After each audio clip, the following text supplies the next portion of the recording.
My name's Justin. I'm 32 and I run my own business. Today, I'm out with my wife, Lily, visiting an open house for a newly built condominium complex. Wow, a brand new condo complex, huh? I heard there are 3 different model units, each with a unique concept. I wonder what the concepts are. It's exciting, isn't it? Definitely. The person I spoke with when we booked our visit was so pleasant it made me look forward to it even more. We were buzzing with anticipation as we headed to the property. The area, recently revitalized, was becoming increasingly popular, and quite a crowd had gathered for the open house. Excuse me, we had an appointment for the open house? We approached a sales representative standing by the condo. When we spoke from behind, he turned around with a pleased look on his face. But then, "You two are here for the tour?" The salesman frowned in an instant and stared at us, the couple, rudely. We weren't dressed inappropriately or anything. He sighed heavily and jerked his head toward the entrance. "Please, go this way." "Thank you." We were a bit taken aback by his strange behavior, but with the presentation time closing in, we made our way to the venue. Oh, this room is so cute. I liked the classy one we saw earlier, but I love bright colors, so maybe this one is more my style. By the time we were exploring the model units, Lily and I had forgotten all about the sales rep and were completely absorbed in evaluating the rooms. The windows are large, which gives a sense of openness, and the view isn't half bad, right? It might be a big plus. As for the layout, well, this type would provide plenty of storage, even if we have a lot of stuff. Doesn't that sound good? After we'd looked around all the rooms, we settled down at one of the provided tables and started looking through the brochures, discussing our impressions. At that moment, the same sales rep from before brought some refreshments and started serving them to each table. "Thank you for coming by today. How was everything? If you have any questions, don't hesitate to ask me. My name is Brown." In stark contrast to his attitude at the entrance, he was smiling and making polite conversation at each table. However, he breezed past our table with a pause and without leaving any refreshments for us. Huh? Lily and I just stared, dumbfounded. Eventually, after he had finished serving everyone else, he glanced our way and seemed to smirk before moving on. Hey, that guy. Lily whispered to me, furrowing her brows. "You mean the one who was so rude to us at the entrance?"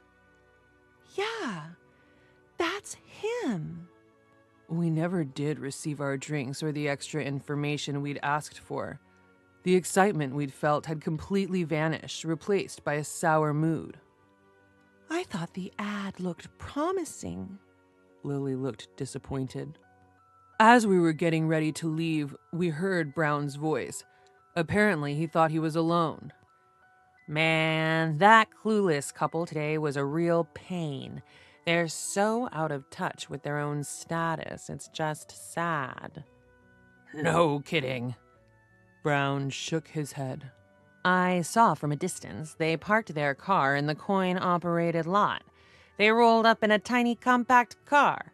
Never thought they were here for the tour. They looked so plain and broke.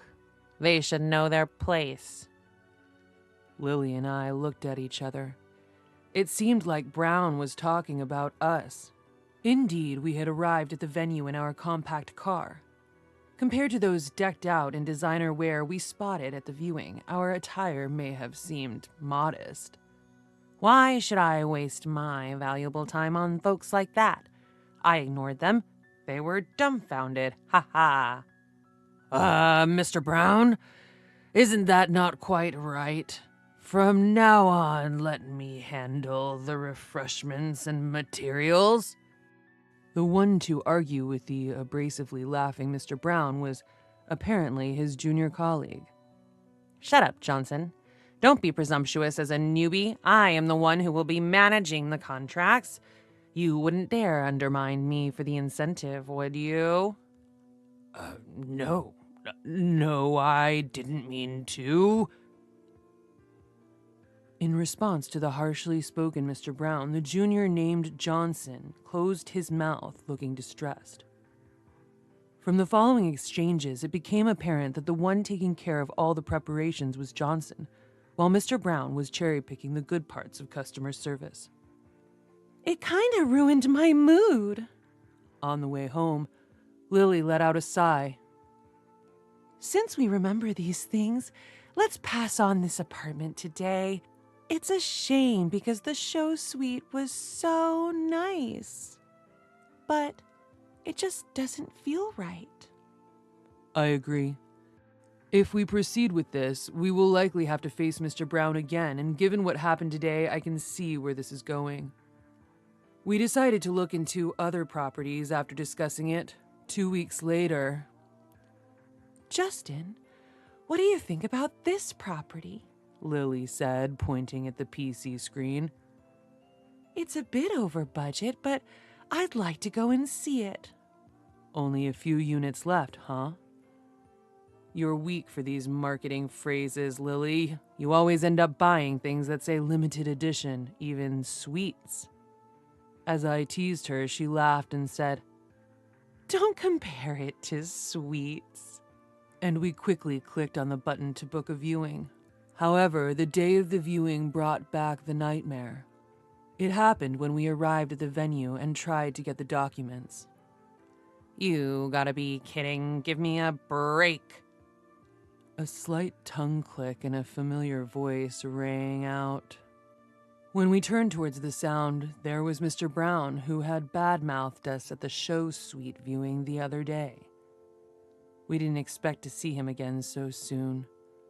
And upon closer inspection, the person we had asked for the documents was none other than Johnson, the junior colleague. I involuntarily pulled my hand back from taking the documents, but Johnson, who seemed to not remember us, looked puzzled. Then, Mr. Brown interjected. "Excuse me, what is your profession?" His rude question irked me, but I decided to see how he'd react first. "I'm self-employed." "Huh?" Upon hearing my answer, Mr. Brown didn't even bother to hide his mocking expression. "This place is out of your league. It's a waste to even show the last unit on the top floor to people like you, got it?" Mr. Brown, with the feeling that we should go home quickly, started to turn us away. At his behavior, I was the one to say, "What?" this time. Then Mr. Brown showed a smirking smile. "Don't get it? It means no, poor folks. Understand?" "Sir, please stop it. I'm very sorry. Here are the documents." "Johnson, stop messing around and don't increase our workload." Johnson's attempt to intervene was ignored as Mr. Brown took the documents from him. Are you saying we should choose our customers? I'm not convinced. Lily couldn't help but confront Mr. Brown, but he didn't seem to care at all. Yep, this is a luxury apartment building where high society resides. We decline entrance to the poor. He clearly was implying that they should leave. I couldn't keep quiet and spoke up. "I highly doubt you have been given the responsibility to screen the potential buyers. Could you please call your superior?" But Mr. Brown just shrugged it off. "I can't do anything about what you're saying, like I told you. This property is designed for the affluent upper class. It's not something people like you can afford." His statement was shocking. "Mr. Brown, that's rude to the customers. Please stop. I'm very sorry." A flustered Johnson tried to mediate, but I cut him off. "So we, as a couple, are denied the viewing, right?" Mr. Brown then smiled triumphantly. "Exactly.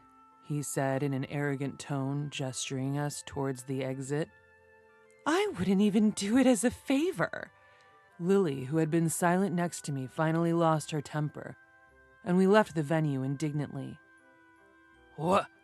Wait, please. After we walked some distance, we were stopped by Johnson, who had run after us. I'm truly sorry.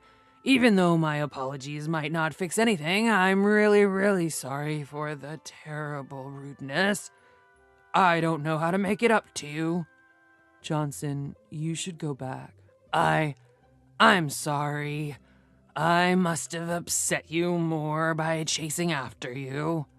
I shook my head as Johnson apologized with sweat dripping down his face. I can see you're a sincere person. Thanks for your concern, but we'll be heading home now. You should go back too, or Mr. Brown will be mad. Don't worry about us anymore. But...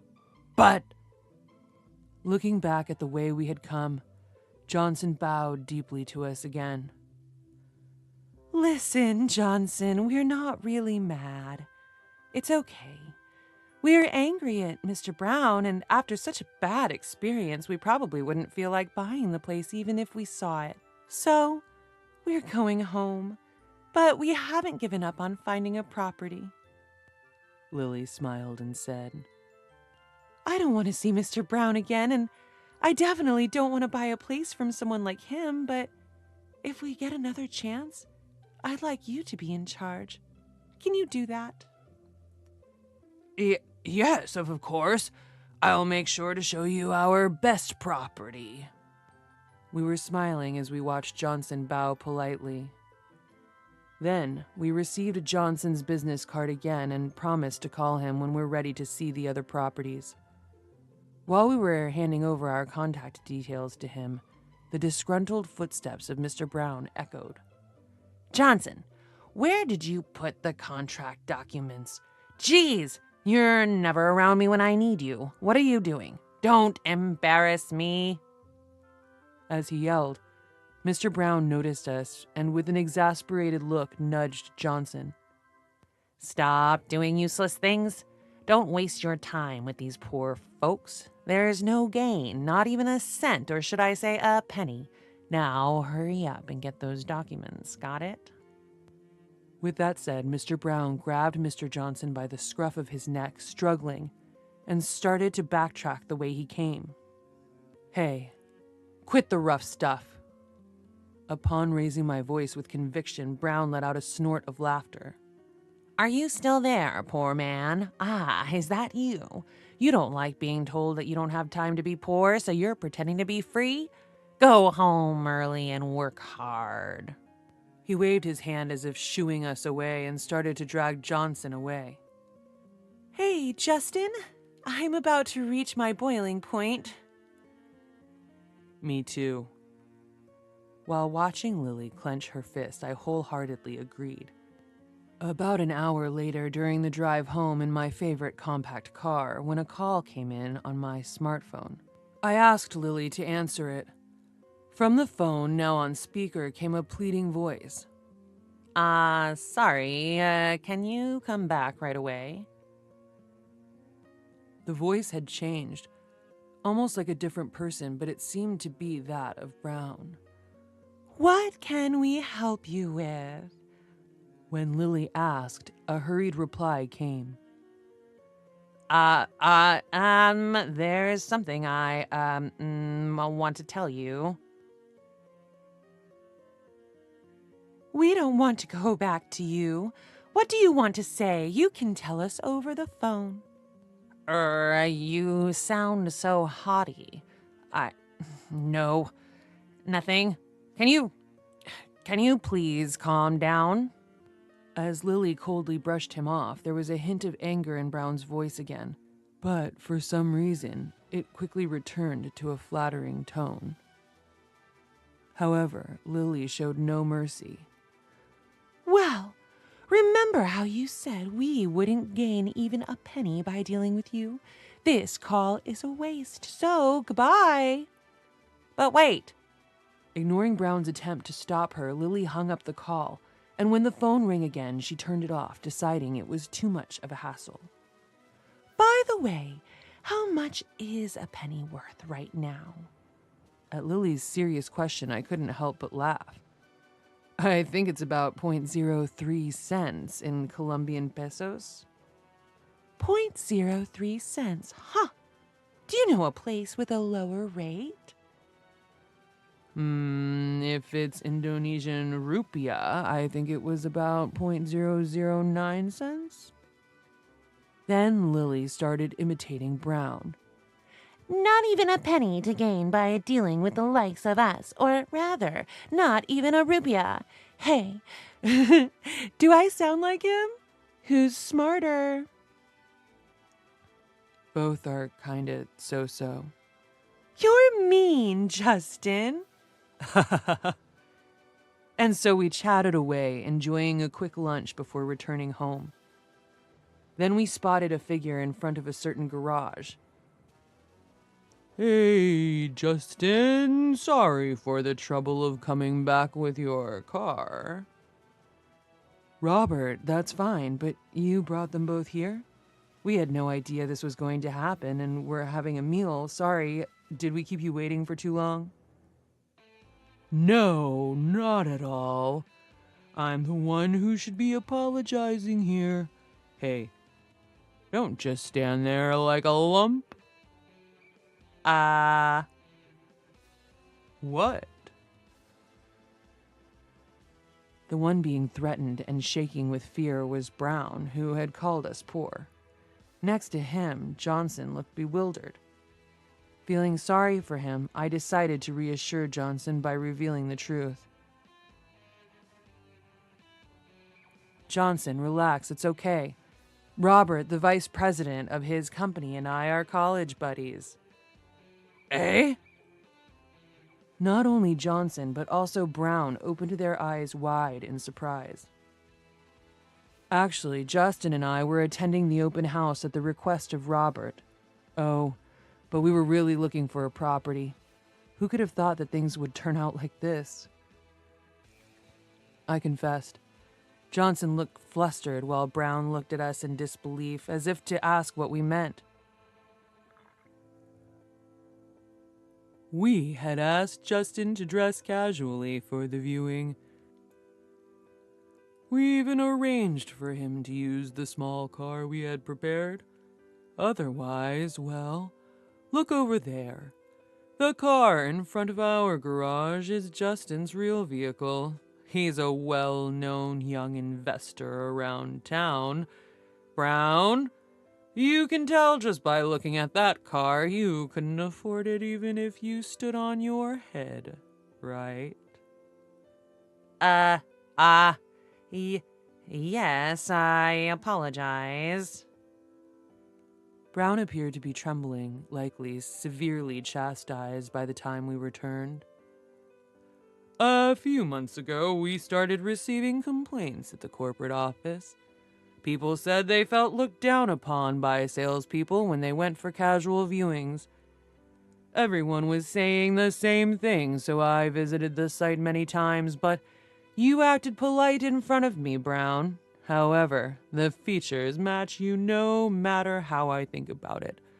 I asked Justin to confirm once I left the site, and the result is this situation. Mr. Vice President, could there be some kind of mistake? Don't screw around. We have the recorded conversation. Do you want to deny it until I play it back, eh? I apologize. Brown tried to make excuses, but of course that wasn't going to work. He wilted under Robert's scathing words. You're apologizing to the wrong person. I am really sorry. Brown lowered his head as if he were trying to bury it into the ground. But if saying sorry would be enough, there would be no need for the police. Don't think this ends here. You'll take full responsibility. Brown shrank back even more, looking as if he were about to cry upon hearing Robert's muttered threat of damages. I'm sorry. It really was all my fault, but the compensation. Brown approached me and Lily as if begging us to shelter him. Robert was the one to grab him by the scruff of his neck. "Don't you dare joke around. You assumed based on the appearance and labeled the other party as poor. It's a big mistake to think rich people flaunt their wealth. Do you know how many cancellations we received from high-profile clients due to your reckless behavior?" As Robert lectured him in a low voice, Brown grew smaller and smaller. "You ruined our company's reputation with your sales tactics. You can understand my anger, right?" But please forgive me. "No chance." Brown's eyes rolled back as he collapsed to the ground. It's been a while since I saw Robert lose his cool like this. It reminded me of our college days. Back then, Robert had stood up for me when I was bullied. He fought upperclassmen to protect me, getting beat up in the process. And once again, Robert saved not just me, but me and my wife, Lily. I owe him big time. I'll treat him to his favorite steak next time. A few days later, Robert invited us for another property viewing. Johnson, of course, was the one in charge until a formal decision was made. Brown had received a pay cut and demotion, working as an office grunt. It seems only natural he's getting a tough time from everyone considering how he treated them before. Yes, I'll clean the table right away. I'll get the documents. I'm sorry, I'll get them. I could faintly hear the distinctly different voice of Mr. Brown from before. Later, Mr. Brown was sentenced to pay damages and was struggling to make repayments without his title or duties. Meanwhile, thanks to Mr. Johnson, we managed to acquire our ideal home. Moreover, due to Robert's consideration, we got it at a slightly discounted price. Mr. Johnson also seemed to be making great strides in his performance and was enjoying better treatment. Honesty is such an important thing in life, I thought to myself.